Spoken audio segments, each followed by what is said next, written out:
Morning, everyone. I just have one screen. I'm used to working with two, so I'm trying to find all my navigational things. All right. So welcome to Moving Forward with Race Equity.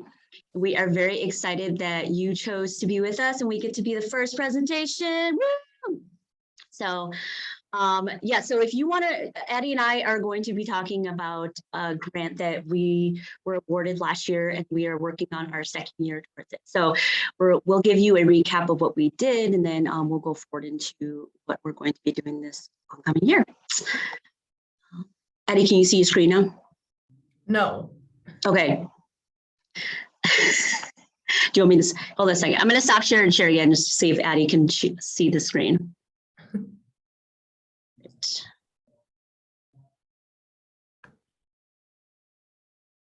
All right, can you see it now?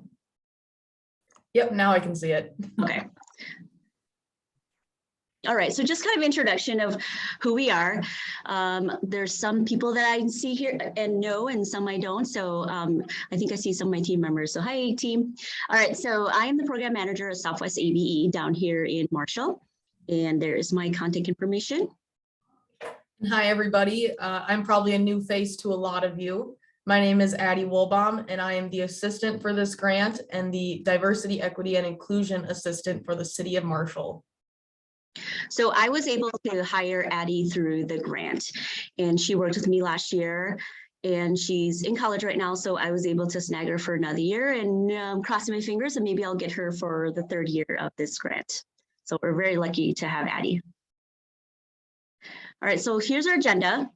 Like I said, we'll be going over what is this grant. There's a lot of objectives in there and goals that we need to reach. So we'll go over what it is, what we did in year one, a framework of what we've done so far, a little recap of our administrator, educator, and our student survey, some of the themes that Addie has found from looking at the data, the student survey challenges, year two activities, and our focus group that we plan to have next spring. All right, so the grant had, I think, about 5 goals. So the first one was our biggest undertaking was designing, conducting, and reporting on analysis of racial equity in state adult education system. And so when I met with the state team, you know, the grant itself is called racial equity, but they also wanted us to look at it, make sure that we had other different backgrounds covered as well too. So if you notice that in surveys, when you took it, when you completed it in some of our results, that it's not just limited to racial equity, it is going to be also including LGBTQ+, disability, gender, and so on. So just so that everybody's aware of that. And then our second item, our second goal is, once we get all that information, is to make recommendations to the state and local programs so that we can be more equitable as a program. And if anybody has any questions anytime, feel free to pop it into the chat, and we will try to address it as we are presenting. And then there's also time for you at the end too, if you want to wait until the end. Group 3 was to create 2 advisory groups. So the first advisory group is made up of anybody that is working in ABE, and then we also extended to any of our partners, such as community education, our workforce partners, to join in on, or any community-based programs, or anybody that has any kind of interest in ABE, they were invited to join our advisory group. So we had to create that one. And then the other group is our student advisory group, which is comprised of students at ABE, and we accepted either current or past. And so I think for Addie and I, that's probably our most fulfilling one and most excited one that we were part of, that we got to hear from students around the state, because I myself, you know, you never really get to sit down with students and listen to them. So that was a really neat experience for both of us. And then goal 4 is to participate in the PD effort. So either Addie or I joined the quarterly meetings for the PD committee. And then 5 is just to make sure that we are communicating with the PD committee and the calendar and catalog, and contributing and making recommendations of what types of trainings they should be having, just kind of in that influence there. So anything I need to add, Addie? No, I think you covered it all. Okay. So a little quick overview of our year one activities, and we will go in more depth in these on the next slides.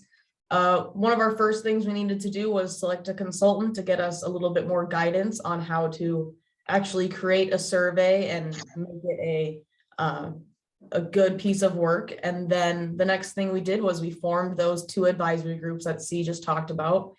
And then we spent multiple months developing and administrating the 3 surveys, one for administrators and others in management positions, one for educators and support staff, and then the 3rd one for students.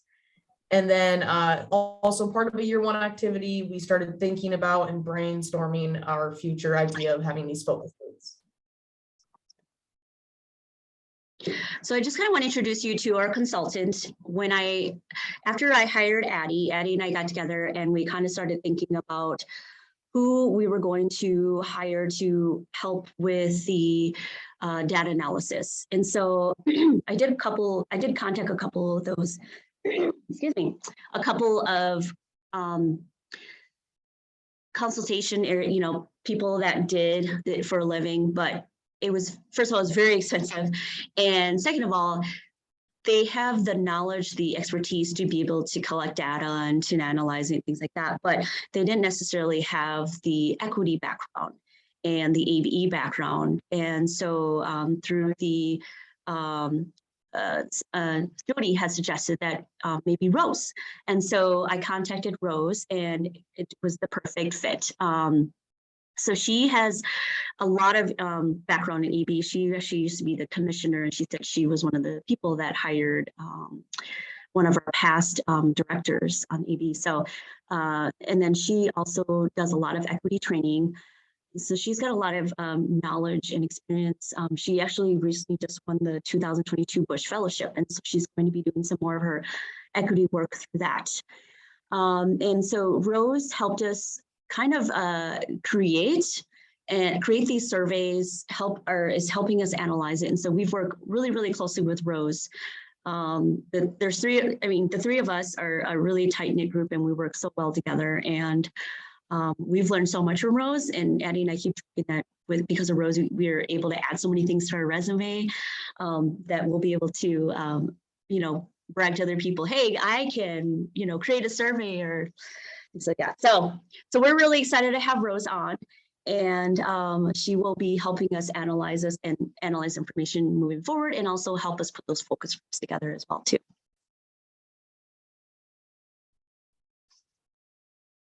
So before we get into discussing the 3 different surveys that we created, I wanted to kind of give the group a background in the brainstorming sessions and how much work and thought went into creating all these surveys. So we started creating them back in fall of 2021, and we just wrapped up some of our final ones in June. So it's been a long period of time. We decided we wanted to have the surveys on Google Forms because that way it's just everything will be in one place for us. We had issues with the previous student advisory group application. We were getting applications from multiple sources, and it was just kind of difficult making sure that we kept track of everything. So we thought this would keep everything neat and organized, and the results can be all compiled into one place. So that's why we went with Google Forms. And throughout the creation of our surveys, the 2 advisory groups were extremely helpful. We spent many meetings talking about what they would like to see in these surveys, starting with the bigger pictures and then breaking it down to some specific questions. A lot of the questions in the surveys, they came directly from both of our advisory groups. We also worked really, like C said, we worked really closely with Rose. Us 3 were constantly emailing. We had weekly meetings, and Rose was really beneficial because C and I and our advisory groups, we were able to come up with these ideas and these questions and prompts, but Rose was able to make them kind of more professional almost. She was able to word them in ways that they would produce the answer that we were looking for. And that was something I don't think C and I really understood how important it was until we actually started getting, we would go question by question, like debating the most simple wording to make sure that it was exactly what we wanted. For the majority of the questions, this was off of Rose's advice, we wanted to use the Likert scale, which is the selecting strongly agree, disagree, or strongly disagree. And then throughout the surveys, there are multiple opportunities for participants to expand on their responses. We wanted to make sure that it wasn't just students clicking boxes. We wanted to give them opportunities to expand and really get their voice out there. And for the student survey specifically, we spent so much time looking at the wording of the sentences because they were all in English, and we wanted to make sure that everything was really clear, concise, and short and sweet. So we spent multiple meetings with both of our advisory groups, again, talking about just the language of the questions. And then the last point, we relied on consortium managers to pass on our surveys through emails. So this is just a little bit of a background on the process of how we started the surveys and how we sent them out. And now we'll be able to talk more in depth about what each survey actually had.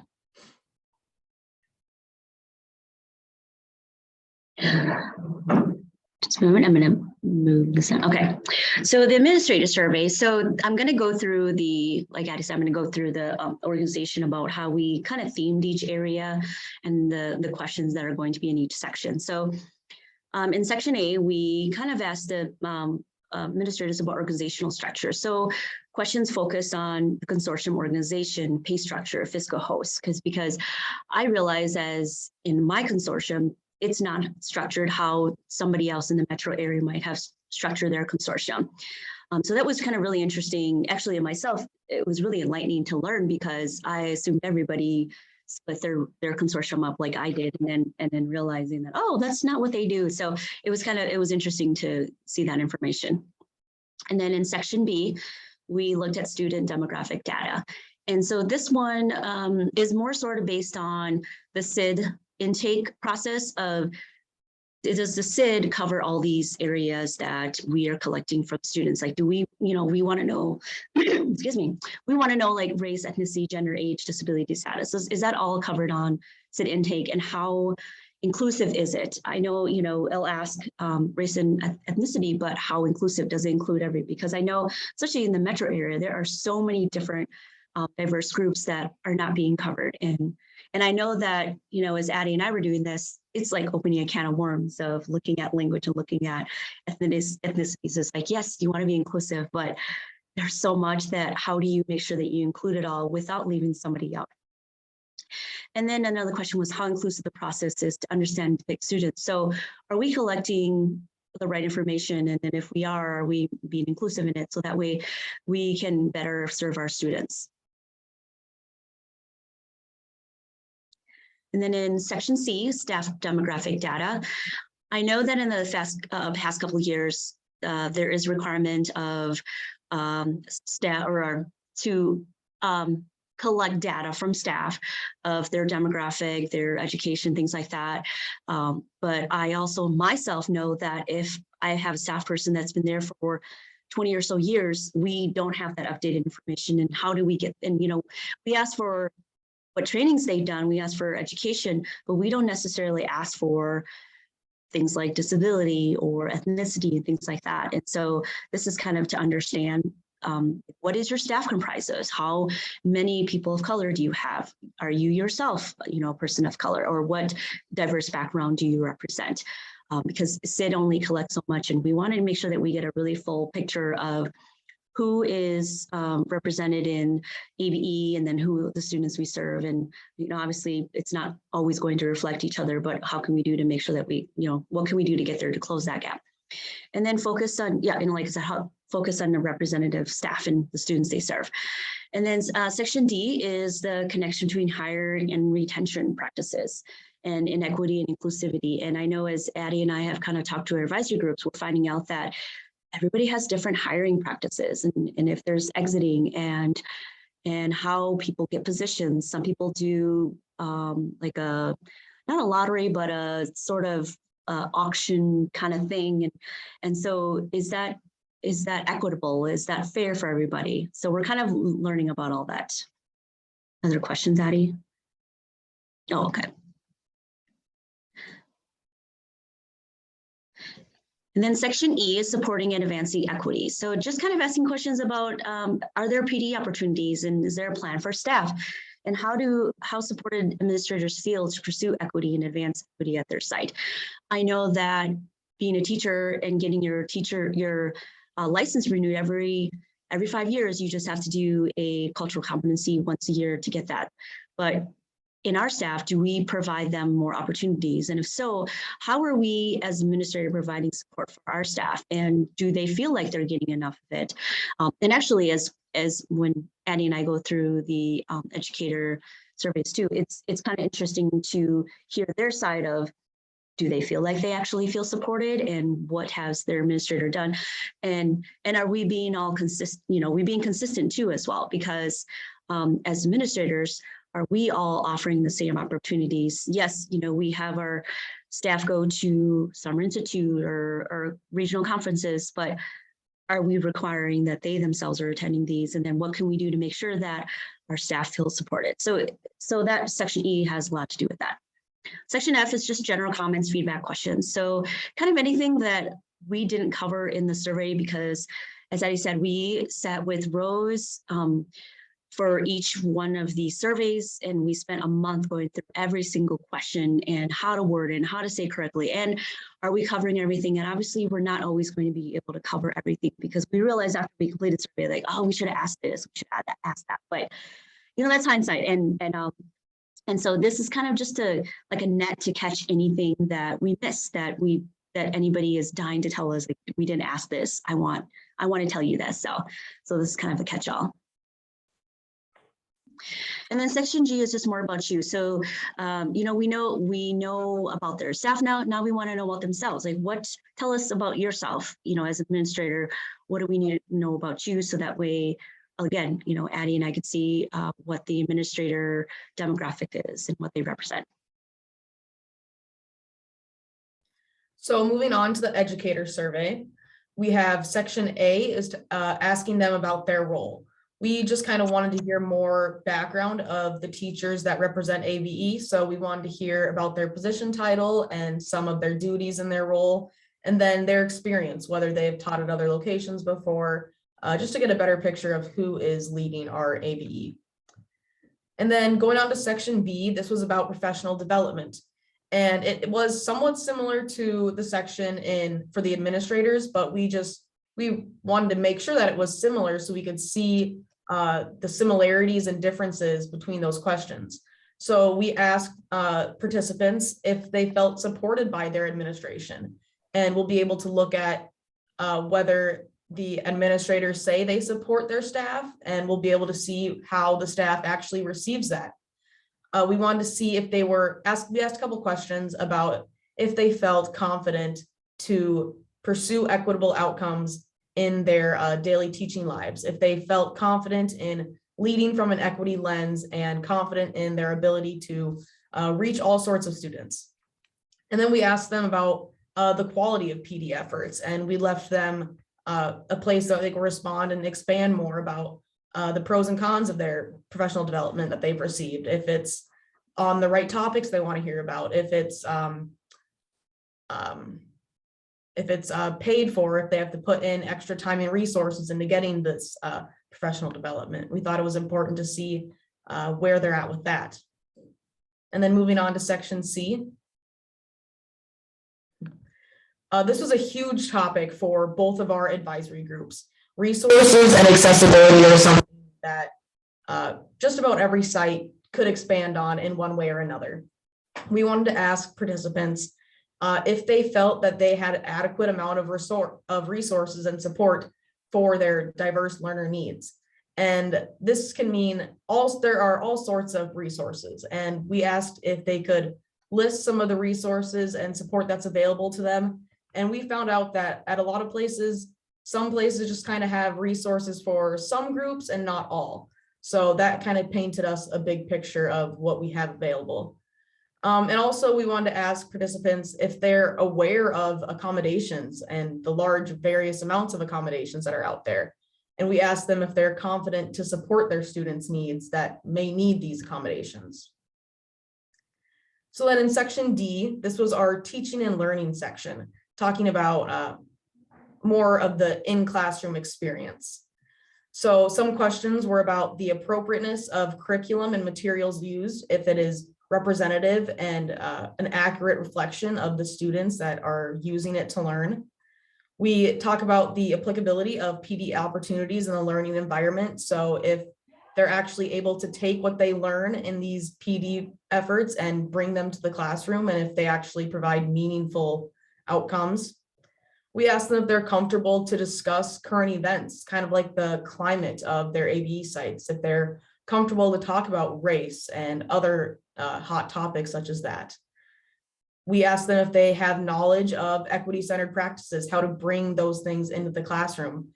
And then finally, we asked about assessment strategies used and if they are an accurate depiction of a student's skills or not. And then on section E, we ask about the workplace conditions and just kind of what once again, what the climate is like at each site. We address if there are any goals that were introduced to them when they first got their position of how to advance diversity, equity, and inclusion at their site. We ask them if they feel comfortable and safe in their workplace to come as their true self and representing all of their identities. We see if their site is a place that is comfortable to discuss topics, once again, about diversity and equity and inclusion, and if there's kind of a safe place where people can talk about these things or have someone, another coworker, where they can discuss these things if they do come up. And then we do ask a couple questions about discrimination experiences, if they've ever felt they've been discriminated against in their site, and if they know what to do and how to follow up with that afterwards. And then section F is just feedback and comments. This was kind of nice to see because we asked them what their hopes and dreams were for educators, and that gave us a little bit more of an insight of what our educators actually want. And once again, section G is similar to the more about you section, the administration level. We ask about all the identities that they may fall under, but then we wanted to add a couple more onto that. We wanted to ask about language ability, if they are able to speak more languages besides just English. We wanted to see if they have any other professional licenses, because that was a big conversation in our advisory groups. It was difficult to find people that were licensed. And then we wanted to ask about their level of education as well.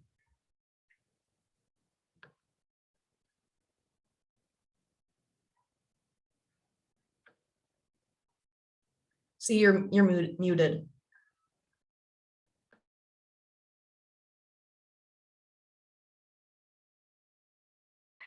Thanks. Trying to find my one monitor, everything's on there. Okay, sorry. As I was saying, that Eddie and I forgot to point out that if you look at the bottom before each, we started each survey, that we did let you know in red how many surveys we collected.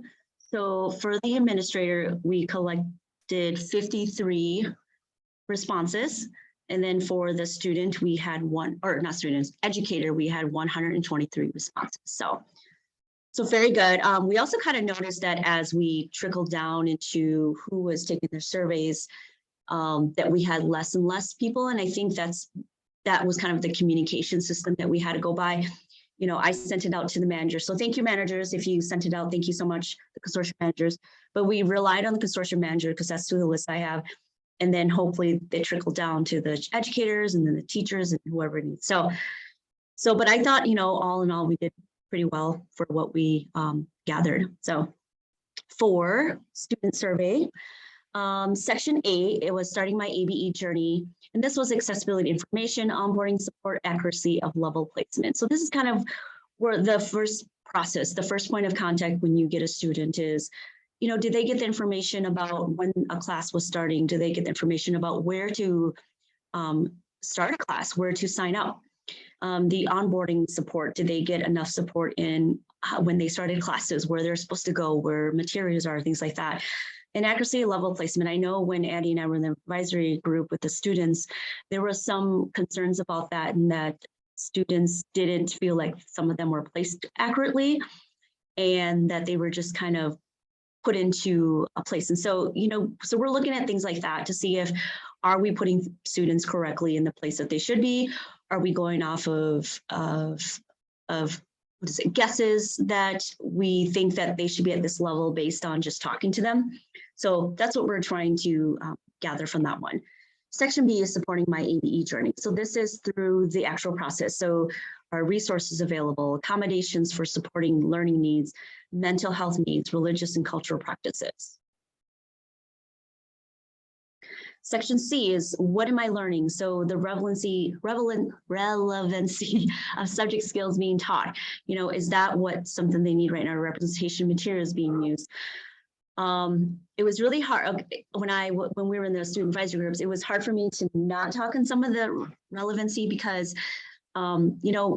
we as a program, we have certain guidelines of what we're supposed to be teaching and what counts and things like that. And so some programs that are bigger have grant money are able to kind of sway a little bit or not get kind of go away a little bit of what the core of our program is. And so they have that luxury of being able to do that.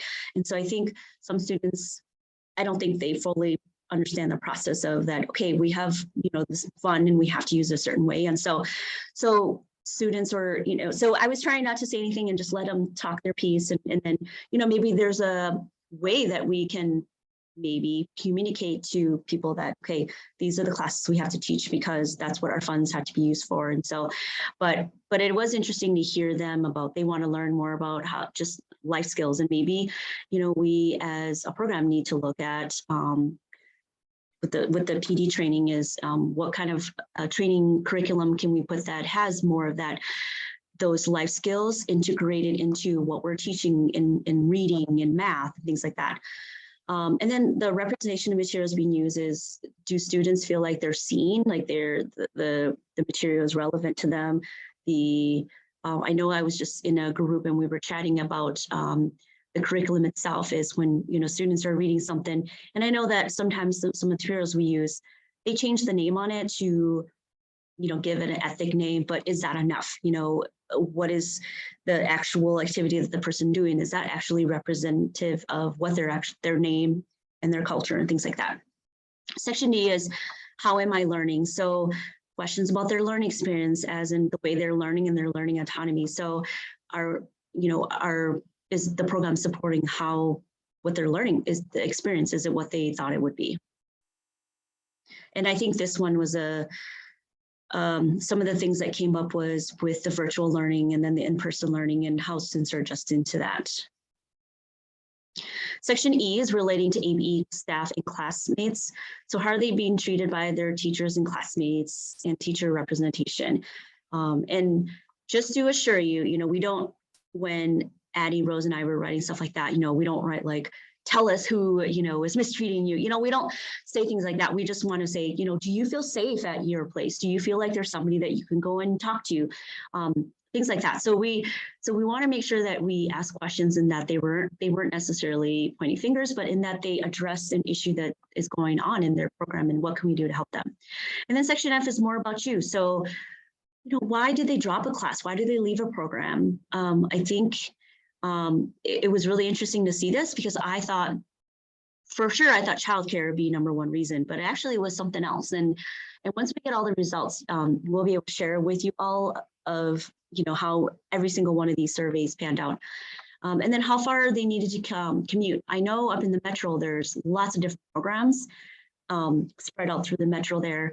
But we did, as we were talking to some students, some chose to go to a further program because of that program met their needs, or they were able to offer this and the other one wasn't. So it was interesting to see how far students needed to commute, and especially in the rural area. I know that we can't always, I'm in the rural Minnesota, and I can't always offer a class within 30 minutes of my home site. And so it's going to be interesting to figure that out. And then identities. And so I know when Addie and I looked at SID, they have, kind of like a small window or small selection of ethnicities.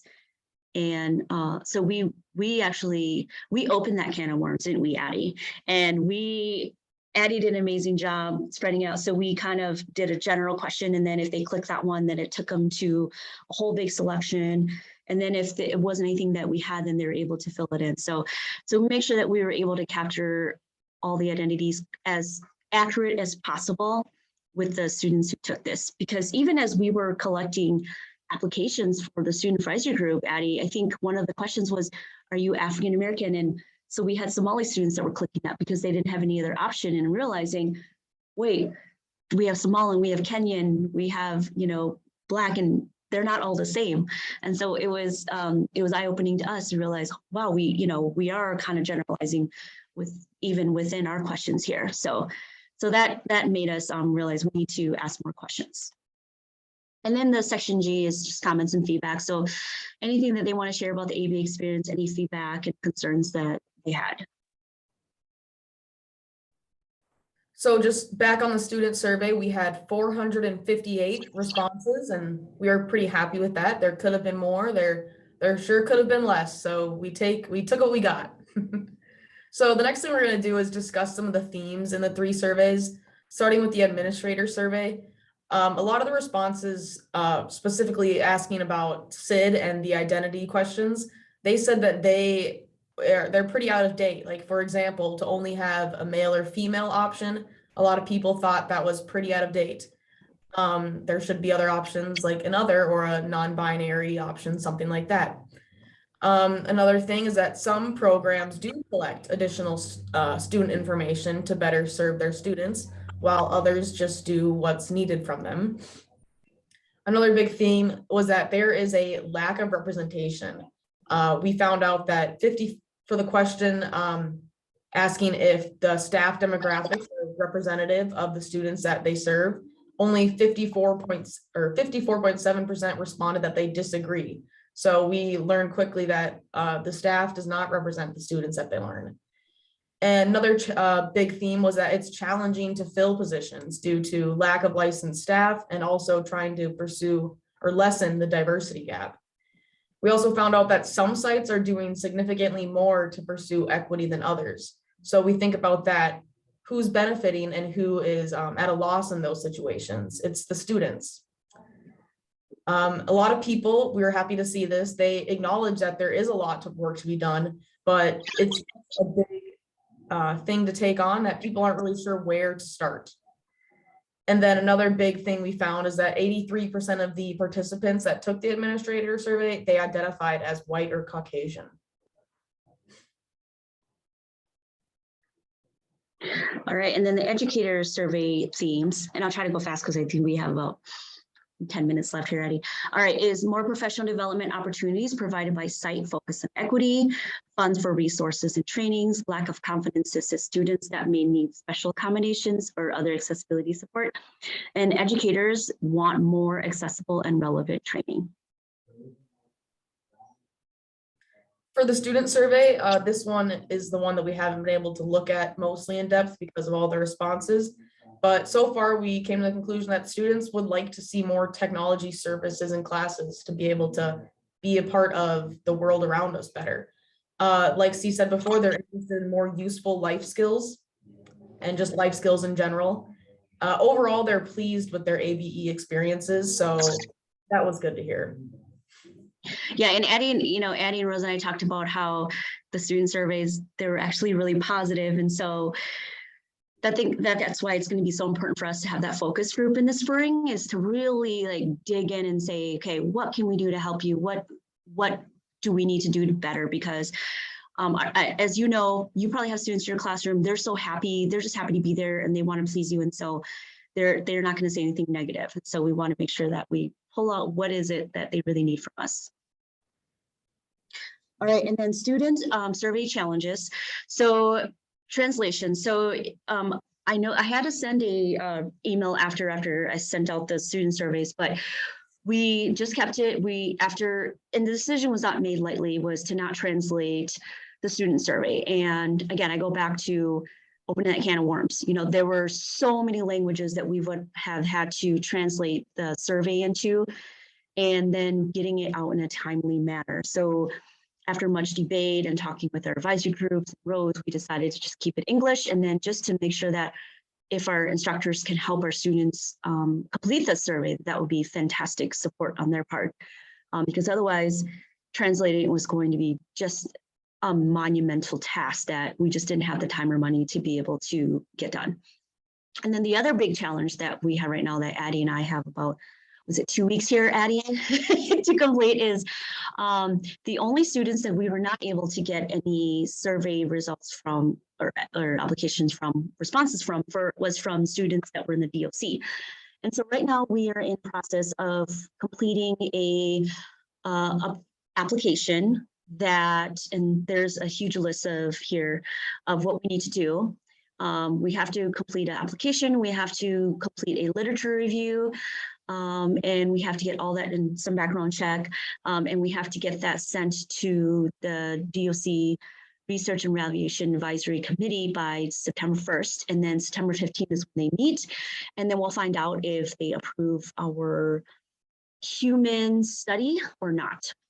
They keep calling human subjects, and it makes Addie and I cringe every time because we feel like we're not experimenting on it. We're just asking our ABE students who are happen to be DOC residents questions. So we're hopeful that this will go forth, and it is a lot of work, but Addie and I just keep thinking about, there were 2 students that were on our advisory team from the DOC, and they wrote us very passionate letters about being excluded out of not being able to complete the surveys. And this is exactly what Addie and I are doing, is being inclusive. And if we don't include students from the DOC that are ABE, then we are not doing what we are set out to do. So we're persistent. We've been trying to pull all different strings. So if anybody has any help they can offer us, that would be amazing. So right now we are writing a literature review. This will be my 3rd literature review, and Addie's first, and she'll be ready if she ever wants to go get her master's. So this is a quick overview of our year 2 activities. We are going to have monthly meetings with our REAP and REAL advisory groups. If we get approved, we're going to be dispersing those student surveys to the students in the DOC. We are going to be further analyzing the data from year 1, and then we'll compile and share those results in whatever ways we can. And then we plan to host the 2 student focus groups. Yep, and just in case anybody doesn't know what REAP is, that is the Racial Equity, ABE, and Partners Advisory Group, and then the REAL is the Racial Equity Adult Learner Advisory Group. And then this is our advisory, the REAP advisory group for this year. Take a look. So thank you so much for these individuals for being on our advisory group. It is a big task. We asked a lot of them. We asked very deep questions and a lot of hard questions. And we discussed hard things in there, but we've got a good group there. So they're all over from the state of Minnesota and from different programming as well too. So we've got a nice range here. So just a heads up, we are going to be accepting applicants for our adult learner advisory group, and those will be due September 23rd. The applications will be sent out pretty soon here. So if you know a student that would be a good fit for this group, if they're passionate about ABE and if they have changes they'd like to see made, we'd love to have them. But please clarify to students that this is not a class. We had some issues last year. Students were applying thinking that they were signing up to get paid to take a class. So they're getting paid to participate in an advisory group. So keep a lookout for that. Yeah, Addie and I were so excited that we had over 60 applicants, and I had lots of phone calls. My phone was very busy for 2 weeks. And to realize that half of them thought they were applying for a class with a $350 stipend to attend the class. So they were very excited about it. All right, so our focus groups for adult learners. So this will be occurring spring 2023, and we will have 2 separate focus groups. One will be in person in the metro area, and this will be for metro area students. And then the other one will be a virtual one on Zoom for rural Minnesota students and incarcerated students so that they're able to be part of it. And as I mentioned before, this focus group is to create a deeper dialogue based around the specific questions from the student surveys. So that is why we didn't do those 2 simultaneously, is we wanted to complete the survey first to figure out what questions do we want to know more of, or what questions should we ask pertaining to, to expand on this question. And Betsy was kind enough to offer their community center, their Roseville Community Center, where they have their AB classes, to be able to do our in-person one in the metro.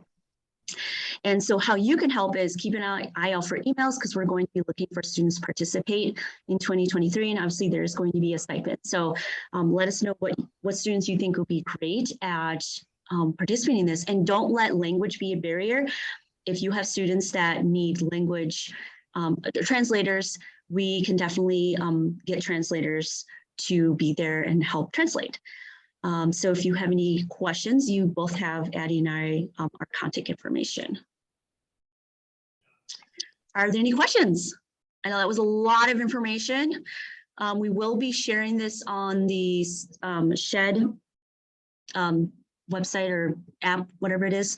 So you can go back and look at all the information and digest it. So next time we do this presentation, I think maybe at regionals, we'll have more information from our data that we've collected. Is there any sort of compensation for students? Yes. So both anybody who participates in the advisory groups and the focus groups do get a compensation. Was it, I think it was $35 a meeting, Addie? Yeah. Mm-hmm. So it ends up being over 300 something. And Addie and I we have been really good at working with any barriers that students, if they can't get their stipend, because we do an invoice thing. And so if they can't get an invoice, Addie will hunt them down, but she's really good about good hunting. Make sure that they get paid. Like, hey, you forgot your money. She's like the lady at the cashier where she runs in the parking lot. You forgot your change. So she's awesome about that. So we will, we'll email, we'll text, we'll get people's signature, we'll get it somehow. And that way they will get their money, and so that they get the compensation for being on our advisory and offering such great information. But yes, Marion, we will make sure that we put this presentation into the SHED software website thing, so that everybody can have access to it. Yes, Carly, it's absolutely. I think two of our DOC probably had so much to say, and we actually had quite a few applicants from the DOC for advisory group, and they had such great answers. And so we want to make sure that we really include them, because yes, they are important. I have a question. I'm Jean Severson. I'm with Adult Options in Education. We recently had graduation, and our guest speaker was from Normandale. And I mentioned to her that I had this interesting phenomena happen this school year, that since January, all of my students and all of my classes were women. And she was noticing that all of our graduates were women. And I just wondered what trends you're seeing regarding that, and if you have any insights as to what's causing that. I kind of have my own ideas, but I wanted to listen to what you think.